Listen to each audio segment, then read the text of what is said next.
નમસ્કાર દોસ્તો, વિડીયોમાં ફરી એક વખત તમારું સ્વાગત કરું છું। આમ તો આપણે ઘણા બધા સમયથી જોઈએ છીએ કાયમી શિક્ષકની ભરતી કરવા માટે ભાવિ શિક્ષકો કેટલી મથામણ કરી રહ્યા છે, પણ આ અભણ અંગૂઠા છાપ સરકારના પેટનું પાણી નથી હલતું। શિક્ષણ મંત્રી કુબેર ડિંડોરનું પેટનું પાણી નથી હલતું, કારણ કે એ પોતે જ બધા અભણ અંગૂઠા છાપ છે અને સરકારમાં બેસી ગયા છે। લોકોને મૂર્ખ બનાવી હિન્દુ મુસ્લિમની વાતો કરી, લોકોને ડરાવી લોકોના મત લઈ આ અભણ અંગૂઠા છાપ નેતાઓ જ્યારે સરકારમાં બેસે અને શિક્ષણ મંત્રીઓ બને ત્યારે દેશના કે રાજ્યના ભાવિ શિક્ષકોની આવી જ દુર્દશા હોય છે। જે રીતે ગાંધીનગરની અંદર કાયમી શિક્ષકની ભરતી કરવાની માંગને લઈને આ લોકો ધરણા પ્રદર્શન કરે છે, ત્યાર પછી એમને ત્યાંથી ઉઠાવી લેવામાં આવે છે। ઉઠાવ્યા પછી એમને એક એવી દૂર જગ્યા પર લઈ જવામાં આવે છે, ત્યાં એમને સાંજ સુધી રાખવામાં આવે છે, બપોરે જમવાનું પણ નથી મળતું, સાથે 4 લેડીઝો છે, એમની સાથે કેમ આટલું બધું દુર્વ્યવહાર કરવામાં આવે છે? એમનું મુખ્ય કારણ એક જ છે કે અભણ અંગૂઠા છાપ સરકાર છે, જેમને શિક્ષણની કોઈ ચિંતા નથી। શિક્ષણની ચિંતા હોય તો આ ભાવિ શિક્ષકો કાયમી ભરતી માટે કેટલા સમયથી આંદોલન કરી રહ્યા છે, કોઈ એમની ફરિયાદ સાંભળવા માટે તૈયાર નથી। ઉલટાના આ લોકો ધરણા પ્રદર્શન કરે તો એમને ઉચકાવી અને ગાડીમાં બેસાડી દેવામાં આવે છે, આખો દિવસ જેલમાં રાખવામાં આવે છે, એમની ધરપકડ કરવામાં આવે છે। એટલે ગુજરાતના મુખ્યમંત્રી, ગુજરાતના ગૃહમંત્રીને હું કહેવા માંગુ છું કે શરમ આવી જોઈએ તમારી જેવા નેતાઓને કે ગુજરાતની અંદર શિક્ષકો સાથે તમે આવો દુર્વ્યવહાર કરો છો અને ત્યાર પછી એ લોકોને જે જગ્યાએથી ઉઠાવ્યા હતા એ જ જગ્યાએ અમે તમને પરત છોડી જશું એવું ખોટું બોલીને ગાડીમાં બેસાડ્યા પછી કેવી જગ્યાએ આ લોકોને ઉતાર્યા છે, ખરેખર એ એમની વેદના સાંભળીને આમ તમે પણ આમ ધ્રુજી જશો દોસ્ત।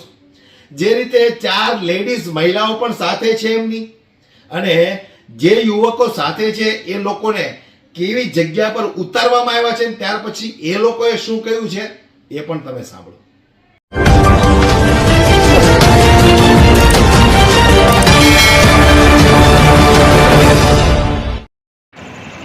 અમે ખેલ સહાયક છીએ।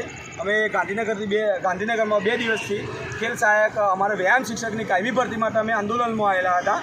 તો કાલે પણ અમને રાત્રે ડિટેન કર્યા હતા અને આજે સવારે અમે આંદોલનમાં બેઠા હતા। તો અમને 12:30 વાગ્યાના ટાઈમે અમને પોલીસે ડિટેન કર્યા પછી અમને સેક્ટર 27માં પોલીસ સ્ટેશને અમને લઈ ગયા, ત્યાં ડિટેન કરીને એના પછી અમને અત્યારે સાંજના સુમાર સુધી ત્યાં બેસાડી રાખ્યા। અમને બપોરનું કોઈ જમવાનું કે કોઈ જાતનો નાસ્તો, કોઈ પાણીની પણ વ્યવસ્થા કરવામાં આવી નથી। તો એના પછી અમને અત્યારે સાંજના સમયે 7 વાગ્યાના સમયે 7:30ના સમયે અમને અહીંયા વચ્ચે ત્યાંથી વાનમાં બેસાડી અમને એમ કહેવામાં આવ્યું કે રામકથા મેદાનમાં અમે જે જગ્યાએથી તમને લીધેલા છે એ જગ્યાએ તમને મૂકવામાં આવશે। એના પછી અમને અહીંયા રસ્તામાં મૂકાય અમને ખબર પણ નહીં, સાહેબ લગભગ અડાલજની આજુબાજુ અમને ઉતારી રહ્યા છે રસ્તામાં। અમારા જોડે 4 લેડીઝ પણ છે અને લેડીઝ જોડે છે તો અમને લેડીઝ કોન્સ્ટેબલ પોલીસ જોઈએ જોડે, પણ એમનું કોઈ જોડે હતું નહીં। અને અત્યારે રાત્રિનો સમય છે, અત્યારે લેડીઝનો સમય, જે સરકાર મોટી વાતો કરે છે મહિલા સુરક્ષાની, તો આ મારા જોડે લેડીઝ છે તો શું કરવું એના માટે? મહિલાઓ સુરક્ષાની મોટી વાતો કરવાવાળી પોલીસ અમને રસ્તામાં ઉતારીને જતી રહી છે, જોડે મહિલાઓ પણ છે, તો હવે શું કરવાનું અમારે?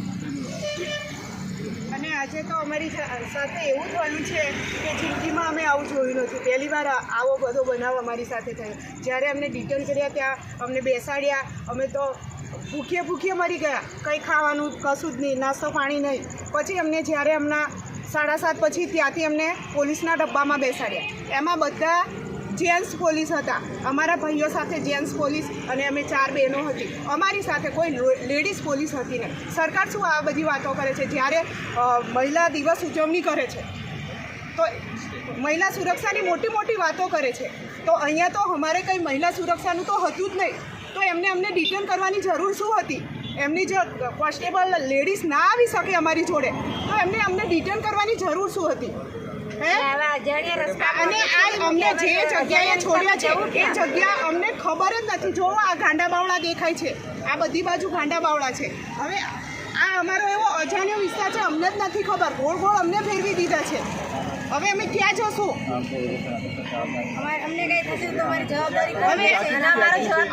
અમે મહિલાઓ છીએ, કોઈ દિવસ પોલીસનો ભરોસો થાય નહીં. જો અમારી સાથે લેડીઝ પોલીસ સુરક્ષા માટે એમને મૂકી નથી તો આ સરકાર શું કરવાની છે મહિલાની સુરક્ષા? આજે તો કેટલા એવા બનાવો બને છે મહિલાઓ જોડે, અને મોટી મોટી સરકાર વાતો કરે છે મહિલા સુરક્ષા દિવસ ઉજવો, આમ કરો તેમ કરો, કશું તો થતું નથી.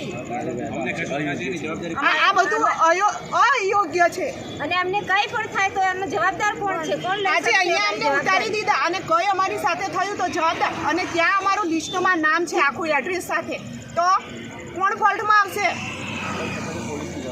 આ એ બધી પોલીસની જવાબદારી એમને ધ્યાને ના લીધું, અને અમને ખાવા પાણી કશું જ બહાર નીકળવા જ નથી દીધા. અને ગભરામણ એટલી થાય છે, અંદર રૂમમાં બેસાડી દીધા હતા.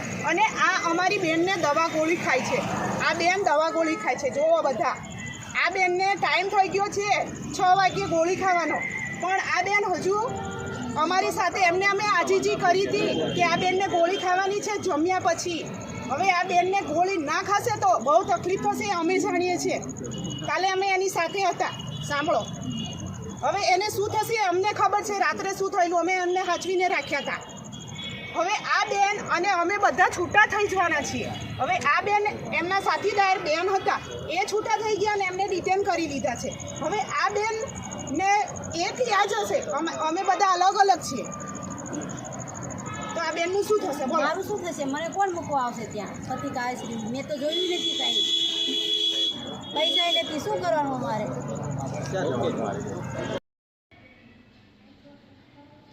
તો હવે તમારે શું કહેવું છે?